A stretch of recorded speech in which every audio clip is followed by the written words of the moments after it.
لگور بلگهکی آگربست دنافبرا پارتیا کارکرین کردستان PKK و هن گروپن اسلامی ین گریدای بریا النصرای لباجار عفرین پیکات و هر دو آلیان لسر چند خارن گرنگ لحف کرن.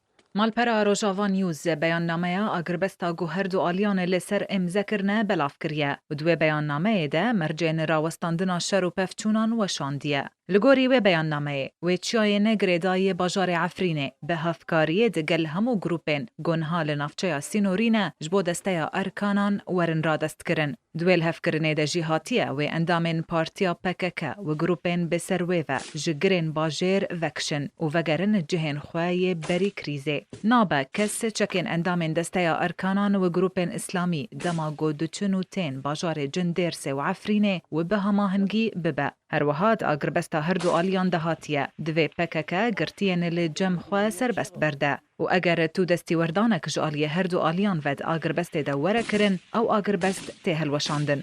دوه سرست بهجی هزین اولهی و لشکرین بسر پارتیا پیده و تاخا اشرفیه یا باجار عفرینه به تمامی دور پیچ کربون. هر وها چکدار ندف نخماندی مال به مال پشکنین کرن به بهانه گو اول لشانای نراکتی ین بسر خستنا بریا النصرا و دگرن و او تاخ گونیزی 5000 مالبات تدنشت جینه جبلی کوچ برین عرب ین گوج حلب و در دوراویل همان تا خدمینن جپه دوین سرکین جیانه به پارهشت بون و ده دور پیچ دما بون وان هیزین ناف بوری چونو هاتنا ولاتیان به تمامی قدغه کربون.